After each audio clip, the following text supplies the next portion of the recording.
हरे कृष्णा।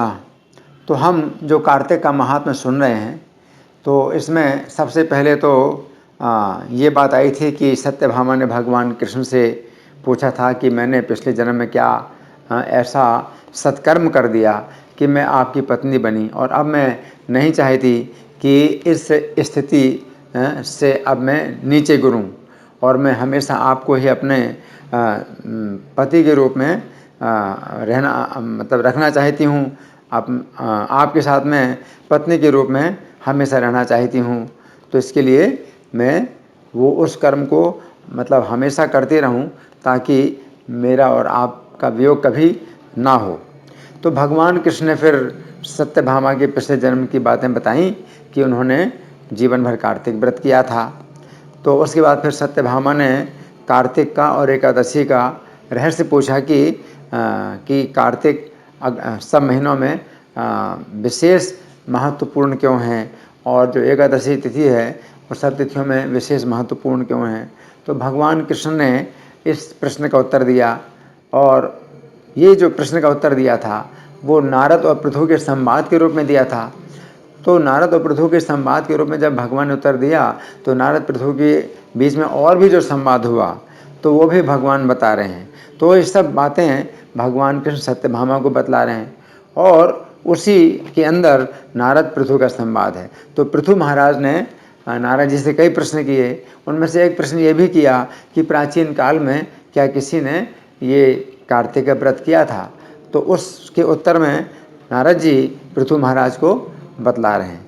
तो उन्होंने धर्मदत्त ब्राह्मण की कथा सुनाई, और धर्मदत्त ब्राह्मण के द्वारा जब एक कलहा नाम की राक्षसी को अब उनके कार्तिक के किए हुए व्रत का आधा फल प्राप्त हुआ, तो वो जो कलहा नाम की राक्षसी अब वैकुंठ जाने के लिए तैयार हो गई और विमान में बैठ गई। विमान भी आ गया, और विमान में जो भगवान के पार्षद थे पुण्यशील और सुशील, तो वे जो है विमान लेकर के आए, विमान में वो बैठ गई।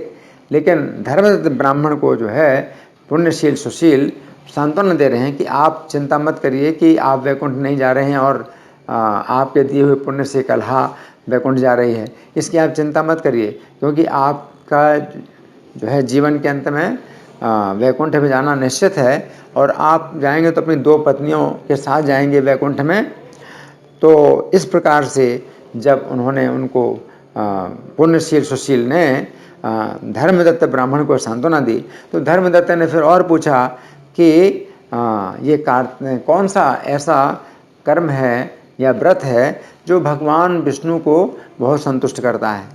तो पुण्यशील सुशील भगवान के जो पार्षद हैं वो प्राचीन काल का इतिहास बतला रहे हैं। तो प्राचीन काल के इतिहास में उन्होंने बताया कि राजा चोल नाम के एक बहुत विख्यात राजा हुए हैं, जो कि कांचीपुरी के राजा थे, और उनके राज्य में कोई पापी नहीं था, कोई रोगी नहीं था, कोई दरिद्र नहीं था, कोई दुखी नहीं था। इनका इतना मतलब राज्य जो है पूर्ण था, और चूँकि वैष्णव राजा थे तो उनके राज्य में सभी लोग वैष्णव थे। तो वे एक बार अनंत शयन भगवान के मंदिर में आए, जो जिनका नाम अनंत शयन है। उस मंदिर में उन्होंने मणि माणिक्य और सोने के जो फूल हैं तो उनके द्वारा पूजा की भगवान की, और वहीं पर वो बैठ गए, भगवान का दर्शन कर रहे थे और भगवान की शोभा देख रहे थे। तो उनके द्वारा दिए हुए मणियों के द्वारा और मोतियों के द्वारा और सोने के फूलों के द्वारा भगवान की बड़ी शोभा हो रही। तो वो जो है भगवान का दर्शन कर रहे हैं। उसी समय विष्णुदास नाम के एक ब्राह्मण आए। तो रोज़ की तरह उन्होंने तो कुछ विचार ही नहीं किया कि भगवान को इतने मणि और मोती और सोने के फूल चढ़ाए गए हैं, तो उन्होंने कोई विचार नहीं किया। उन्होंने भगवान का मंत्र के द्वारा जो है अभिषेक किया, और जो तुलसी दल और तुलसी की मंजरियाँ हैं तो उनके द्वारा पूजा कर दी।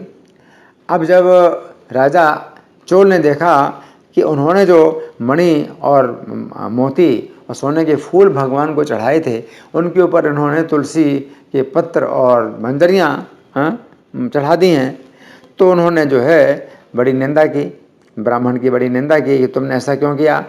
मैंने जो इतनी सुंदर और शोभा जो भगवान की जो है हो रही थी, उसको तुमने ढक दिया है तुलसी के पत्तों से। तो उस समय विष्णुदास ने राजा का जो है कोई महत्व नहीं समझा और उल्टा जवाब दे दिया क्योंकि ब्राह्मण सच्चे ब्राह्मण थे, बड़े पवित्र ब्राह्मण थे, तो वो जो है राजा का कोई महत्व नहीं समझते। भगवान के सामने राजा और भिखारी सब बराबर हैं। तो विष्णुदास ने जो है राजा की निंदा कर दी। तो राजा जो है फिर चुनौती देने लगे। राजा ने कहा कि तुम जो है दरिद्र हो, तुम निर्धन हो, तो तुम क्या विष्णु भक्ति करोगे। तुमने कोई यज्ञ नहीं किया, तुमने कोई दान नहीं किया और कोई मंदिर भी नहीं बनवाया, तुम्हारे पास तो धन है नहीं, तुम तो दरिद्र हो, हैं, और फिर अपनी भक्ति का फिर गर्व किस बात में कर रहे हो तो उस समय विष्णुदास ने कहा कि आपने विष्णु व्रत कितने किए हैं। तो जब इस प्रकार से जब दोनों एक दूसरे को चुनौती देने लगे और दोनों अपने अपने पक्ष में सही थे, राजा का जो पक्ष था वो अपने जो है पक्ष में सही थे कि उन्होंने इतने बड़े बड़े मंदिर बनवाए और जो है ब्राह्मणों को दान दिया, है ना। लेकिन जो विष्णुदास थे तो उनका भी पक्ष था, सही था कि धन के ना होने से भक्ति में कोई बाधा नहीं पड़ती कि कोई निर्धन है तो भक्ति नहीं कर सकता। तो उन्होंने कहा कि मैं निर्धन हूँ लेकिन जो है फिर भी मैं भक्ति में आपसे आगे बढ़ सकता हूँ। तो इस प्रकार से जब राजा ने कहा कि विष्णु को संतुष्ट करने वाले यज्ञ और दान जब तुमने किए नहीं है और जब तुमने कोई मंदिर भी नहीं बनवाया, तब तुम्हें भक्ति का घमंड क्यों है राजा ने जो है कहा तुम्हें फिर भक्ति का घमंड क्यों है, तो फिर राजा ने वहाँ पर उपस्थित और जितने ब्राह्मण थे उन सबको जो है मतलब सुनाते हुए कहा कि आप सब लोग जितने भी यहाँ पर ब्राह्मण बैठे हैं सब लोग मेरी बात सुन लें। तो क्या कहा राजा चोल ने कि तुमको जो है भक्ति का जो इतना गर्व है विष्णुदास, अब मैं यहाँ पर बैठे हुए जितने ब्राह्मण हैं उन सब के सामने एक बात बोल रहा हूँ। ईदृश्यापि ते गर्व ऐसे तिष्ठते भक्तितः तच्छृण्वन्तु वचो मेद्य सर्वेप्येते द्विजोत्तमा। हे ब्राह्मणों, आप सब लोग साक्षी हैं, आप सब लोग देखिए कि ये ब्राह्मण अथवा मैं कौन पहले भगवान के दर्शन करते हैं। अब किसको भगवान के दर्शन पहले होंगे ये जो है आप लोग साक्षी हैं और आप लोग जो है निर्णय करिए। तो राजा ने इस प्रकार चुनौती दी। तो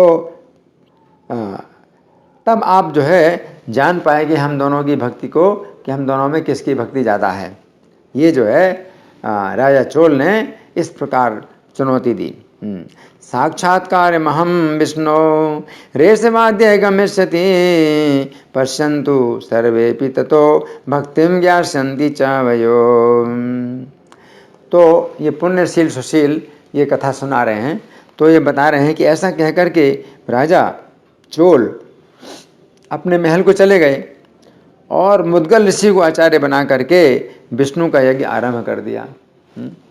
तो भगवान भी यज्ञ के लिए कहते हैं कि यज्ञ से वे संतुष्ट होते हैं।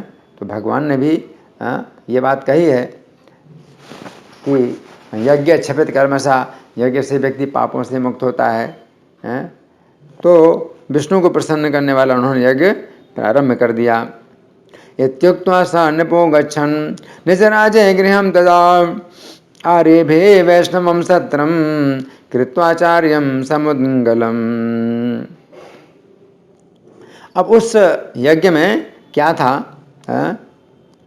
उस यज्ञ में ऋषियों के समूह थे, बहुत सा अन्न, बहुत सी दक्षिणा और संपत्ति थी। और इस यज्ञ को उन्होंने सबसे पहले गया क्षेत्र में किया। ऋषि संघ समाजुष्टम भवन्नम बहु दक्षिणम यद्व्रतम चाकृतम पूर्वम गया क्षेत्रे समृद्धिमान। तो राजा जो है अब मतलब भगवान को प्रसन्न करने के लिए बहुत मतलब बड़ा यज्ञ कर रहे हैं, और यज्ञ में कितने ब्राह्मण और कितने आचार्य हैं, और कितना मंत्र पाठ हो रहा है, और कितना अन्न वितरण हो रहा है, भगवान का जो है प्रसाद वितरण हो रहा है। तो इस प्रकार से राजा ने जो है विष्णु को प्रसन्न करने के लिए यज्ञ किया।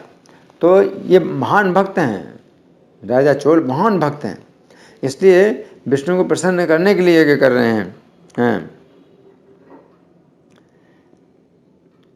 अच्छा, तो ये तो राजा कर रहे हैं, और वो अपनी जो है भक्ति में उन्नति कर रहे हैं। लेकिन दूसरे जो है जो विष्णुदास हैं, तो वो क्या कर रहे हैं, वो वहीं पर रहते हैं जहाँ पर पहले से थे, और विष्णु को संतुष्ट करने वाले नियमों को करने लगे। उस समय वहीं मंदिर में वो रहे। तो विष्णुदास जो है उनका कोई अपना घर परिवार कुछ नहीं है, जो भी हो जैसे भी हो, मंदिर में रहते थे, खुद भोजन बनाते, भगवान को भोग लगाते और प्रसाद पाते और उपवास करते, पूजा करते। इस प्रकार से विष्णुदास अपना कार्य कर रहे हैं। तो दोनों अब जो है राजा और एक भिक्षुक, दो हैं और दोनों अपने अपने जो है व्रत में अटल हैं, और दोनों ने एक दूसरे को चुनौती भी दी हुई है, और भगवान को प्रसन्न करने के लिए दोनों जो है अब बड़ा परिश्रम कर रहे हैं, दोनों लोग कर रहे हैं। लेकिन जो राजा चोल हैं वो अपने स्थान में हैं, विष्णुदास अपने स्थान में हैं। तो विष्णुदास को कुछ पता नहीं राजा चोल क्या कर रहे हैं, राजा चोल को कुछ पता नहीं कि विष्णुदास क्या कर रहे हैं, लेकिन दोनों अब तीव्र भक्ति कर रहे हैं। विष्णुदासोऽपि तत्रैव तस्थो देवालये व्रती यथोक्त नियमान् कुर्वन् विष्णोस्तुष्टिकरान् सदा। तो विष्णुदास क्या करते थे, कार्तिक का व्रत करते थे, तुलसी के वन का पालन करते थे, एकादशी के दिन नामों का जप करते थे, सब कुछ विधि पूर्वक कर रहे हैं। माघोर्जयोर्व्रतं सम्यक् तुलसी वन पालनम एकादश्यां हरिर्जाप्यम द्वादशाक्षर विद्यया। तो विष्णुदास की जो भक्ति है, साधना है, तो बहुत तीव्र है ना। और उनको भी विश्वास है कि धन संपत्ति के होने से या ना होने से कोई फर्क नहीं पड़ता है, भगवान तो प्रसन्न होते हैं, तो केवल भक्ति से प्रसन्न होते हैं। तो विष्णुदास का ये विश्वास, तो इस प्रकार से विष्णुदास अपना नियम का पालन कर रहे हैं। षोडश उपचार और गीत नृत्य आदि मंगल करके वो नित्य विष्णु की पूजा करते हैं और व्रतों का पालन करते हैं। उपचार है षोडश गीत नृत्यादि मंगल नित्यम विष्णु तदा पूजा प्रतान्येतानि सो करो। हाँ, तो इसमें बताया गया है कि षोडश उपचार के द्वारा भगवान की पूजा करते हैं। 16 उपचार है ना। तो 16 उपचार में कई प्रकार के कार्य होते हैं, जैसे शंख बजाना है और धूप अर्पण करना है, दीप अर्पण करना है, जल अर्पण करना है। तो ऐसे 16 उपचार के द्वारा भगवान की पूजा करते हैं। और गीत नृत्य आदि मंगल है, मंगल आरती है। तो यहाँ पर मंगल बताया है, तो मंगल आरती में नृत्य और गीत करते हैं। तो 4:30 बजे जो ब्रह्म मुहूर्त में हमारे इस्कॉन के मंदिरों में जो कार्यक्रम होता है मंगल आरती का, तो इसमें भगवान के सामने खड़े होकर के भक्त लोग नृत्य और गीत करते हैं, गुरुवष्टकम का पाठ करते हैं। तो वो जो है इस प्रकार गीत और नृत्य करते हुए मंगल आरती करने लगे और नित्य विष्णु की पूजा करने लगे। नित्यम विष्णुस्तदा पूजा व्रतान्यतानि सौ करो। तो इस प्रकार से विष्णु की पूजा और ये सब जो व्रत हैं वो करने लगे जो शास्त्र के अनुसार हैं। ऐसा नहीं है कि कोई व्यक्ति तपस्या करे अपने मनमाने ढंग से और कहे कि मैं बड़ा तपस्वी हूँ। अगर कोई व्यक्ति शास्त्र के विरुद्ध तपस्या करता है तो घोर तपस्या भी करे, लेकिन वो निश्चित रूप से असुर है। भगवान कहते हैं अशास्त्र विहितम घोरम तप्यन्ते ये तपोजना। जहाँ शास्त्र की विधि नहीं है और कोई व्यक्ति अगर बड़ी घोर तपस्या करे दंभा अहंकार संयुक्ता, तो उसका दंभ और अहंकार है, वो भगवान की प्रसन्नता उसमें नहीं होती है। वो तो अपने दंभ और अहंकार के द्वारा कर रहा है, वो दिखाना चाहता है कि मैं कितना बड़ा तपस्वी हूँ, है ना। तो उसके अंदर भगवान के प्रति भक्ति की भावना नहीं। अगर शास्त्र के अनुसार करे तो फिर मानेगा भाई शास्त्र बताते हैं इसी से भगवान प्रसन्न होंगे। तो शास्त्र की विधि के अनुसार कोई करे, तो एकादशी का व्रत है, कार्तिक का व्रत है, तो उसमें शास्त्रों ने जो नियम बताए हैं तो उसी नियमों का पालन करके कोई व्यक्ति विष्णु को प्रसन्न कर सकता है। तो यहाँ पर बताया गया है कि ये सब जो पूजा और व्रत वो करते थे विष्णुदास, तो वो विधिवत करते थे, शास्त्र की विधि के अनुसार करते थे।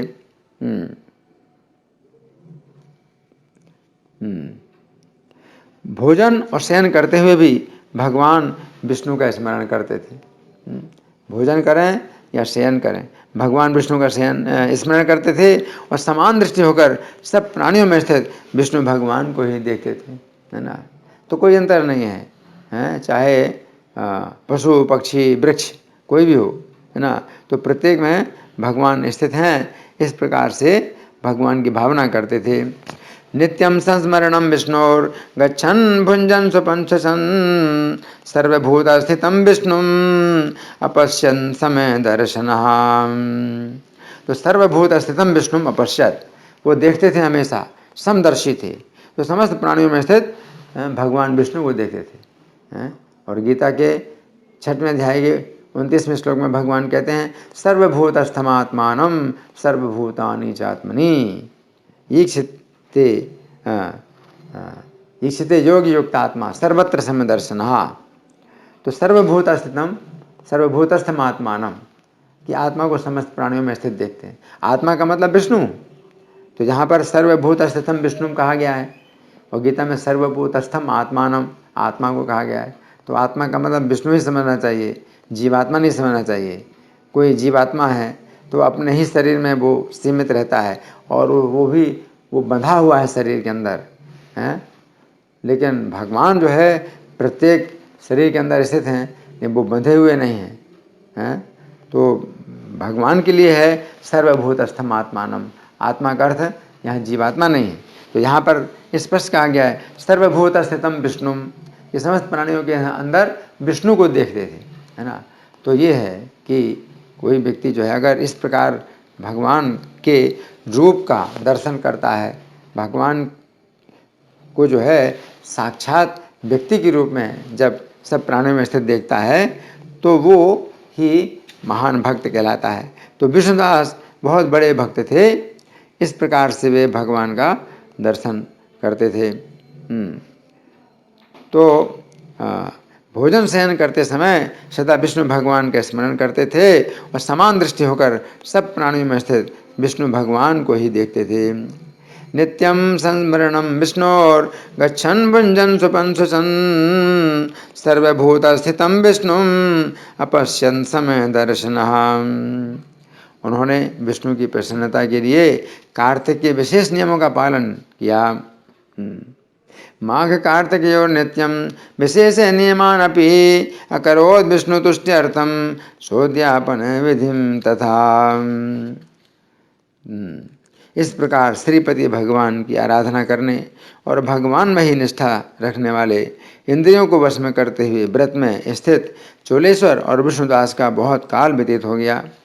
हाँ, तो यहाँ बताया जा रहा है कि दोनों जो है मतलब भक्त हैं, एक दूसरे से स्पर्धा रख रहे हैं, लेकिन भगवान विष्णु की भक्ति में दोनों लगे हैं, भगवान की आराधना में दोनों लगे हैं। एक राजा है तो अपना धन संपत्ति से जो है बहुत बड़ा यज्ञ कर रहा है, और दूसरा एक निर्धन ब्राह्मण है तो भगवान की जो है सेवा पूजा में लगा है, व्रत उपवास में लगा हुआ है। लेकिन दोनों ही जो है भगवान में निष्ठा रखने वाले हैं, दोनों ही इंद्रियों को वश में करने वाले हैं।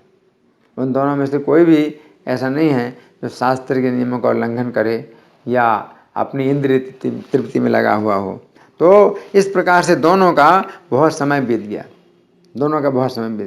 दोनों मतलब बड़ी तीव्रता से लगे हुए कि मुझे भगवान को प्रसन्न करना है। तो ये भी एक अच्छा कारण बन जाता है कि किसी की एक दूसरे व्यक्ति के प्रति स्पर्धा हो जाए कि भगवान किसको दर्शन देंगे। तो उन दोनों में जो है फिर ये स्पर्धा के कारण क्या हो जाएगा, तीव्रता आ जाएगी कि भगवान कैसे मुझे दर्शन दें, तो मैं कैसे उनको प्रसन्न करूं। तो इस प्रकार से बहुत समय बीत गया। एवं समाराधयतो श्रीहपतिं तयोस्तु चोलेश्वर विष्णुदासयो कालो व्यतीयाय महान् व्रतस्थयोस् तन्निष्ठ सर्वेन्द्रिय कर्मणोस्तदा। तो इस प्रकार से पद्म पुराण के कार्तिक महात्म्य का 21वां अध्याय पूरा हुआ। इति श्री पद्म पुराणे कार्तिक महात्म्य 21वाध्याय। तो यहाँ पर कथा अभी समाप्त नहीं हुई है, लेकिन कथा का एक बिंदु है जहाँ पर अब विश्राम दिया गया है कि दोनों जो है भगवान को प्रसन्न करने के लिए, भगवान का दर्शन करने के लिए अपने अपने जो है साधन में लगे हुए हैं, राजा चोल और विष्णुदास ब्राह्मण। धन्यवाद। हरे कृष्णा।